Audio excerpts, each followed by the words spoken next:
আজি আপোনালোকলৈ লৈ আহিছো এটা নতুন ৰেচিপিটো হৈছে মই এনেকে আলু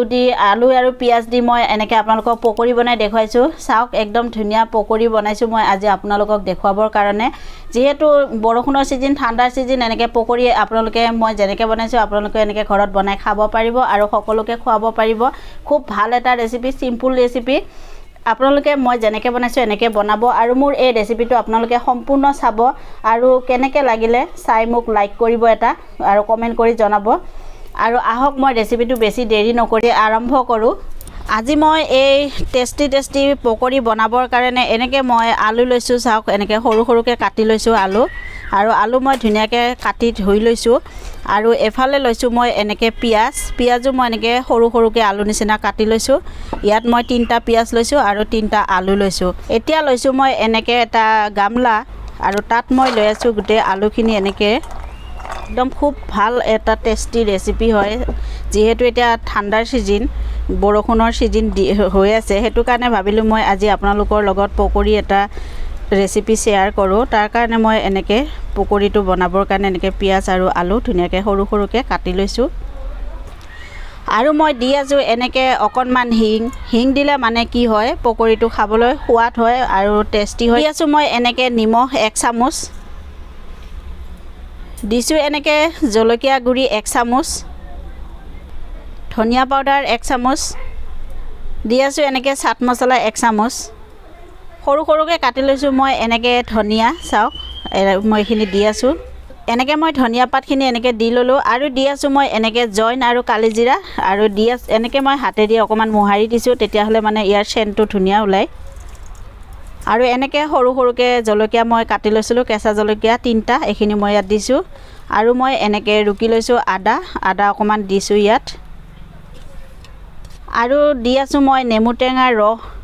এটা নেমু মই কাটি লৈছিলো তাৰ ৰসটো মই দি দিছো ইয়াত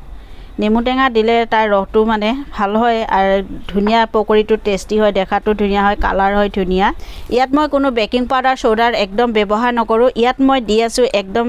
ইম্পৰ্টেন্ট চিজ মানে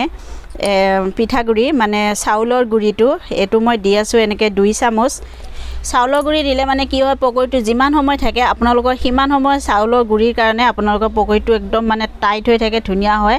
আর ভাল হয় কোমল হৈ না যায় লৈ আছো মই বেসন এনেকে আধা কাপ আৰু মই গুটেখিনি একেলগে নিদু মই ইয়াত অকনকে দি মই এখিনি ধুনিয়াকে মিলাই লম আৰু যিমানখিনি মোক বেসন দৰকাৰ মই পিছত লাগিলে আকৌ মই ব্যৱহাৰ কৰিম এনেকে মই এতিয়া বৰ্তমান 3 চামুচ দি লৈছো এতিয়া এখিনি হানি লম ধুনিয়াকে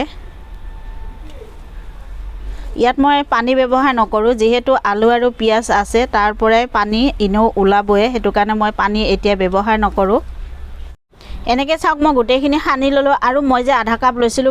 কি কয় বেসন মোৰ গুটেখিনি ইয়াত লাগি গল আৰু কিন্তু বেছি ইয়াত বেসন ব্যৱহাৰ নকৰিব বেসন বেছি দিলে বেসন লাগিব খাব কাৰণে পকৰিটো আৰু মই এনেকে আগতে তেল বহাই ৰাখিছিলো গেছত তেল মোৰ ধুনিয়া গৰম হৈ গৈছে আৰু ইম্পৰ্টেন্ট আপোনালোকক পইণ্ট এটা দেখুৱাও ইয়াৰ পৰা মই 1 চামুচ এনেকে তেল লৈ লৈছো তেল লৈ মই ইয়াত এনেকে মিলাই দিছো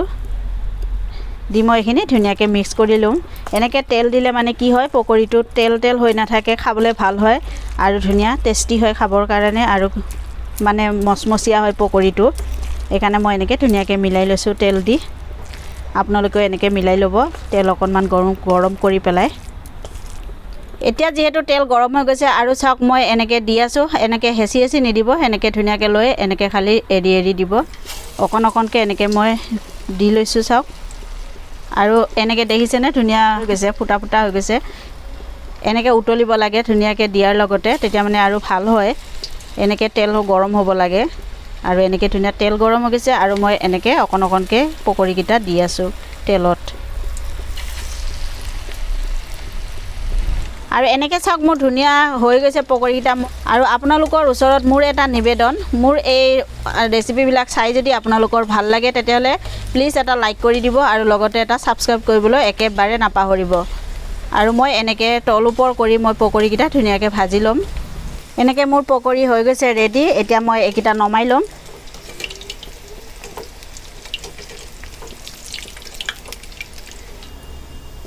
দেখিছেনে কালাৰ কি ধুনিয়া ওলাইছে আৰু একেবাৰে ইয়া তেল না থাকে চাওক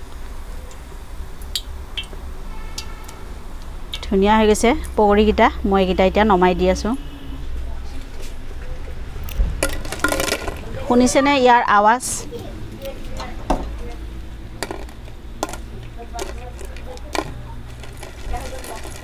আৰু এনেকৈ মই বাকি যিকেইটা আছে ভাজি ল'ম আকৌ মই বাকিখিনি এনেকৈ ভাজি লৈছোঁ এনেকৈ মই আকৌ দি লৈছোঁ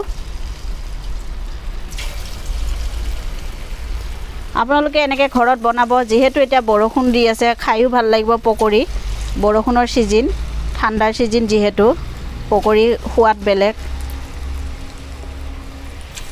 টিভি চাব আৰু পকৰি বনাই আপোনালোকে খাব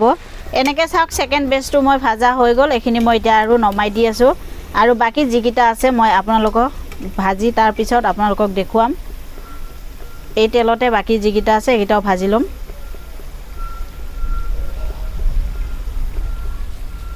এনেকৈ চাওক মই ধুনীয়াকৈ আপোনালোকক সজাই দেখুৱালোঁ ইয়াৰ লগত মই দিছোঁ এনেকৈ পিঁয়াজ কাটি দিছোঁ আৰু এনেকৈ চচ দিছোঁ আৰু এনেকৈ সৰু জলকীয়া মই ভাজি লৈছোঁ এইখিনি মই দিছোঁ এনেকৈ মই ধুনীয়াকৈ সজাই দিছোঁ চাওক আৰু মই আপোনালোকক এটা ভাঙি দেখুৱাই আছোঁ চাওক ইয়াৰ ভিতৰখন দেখিছে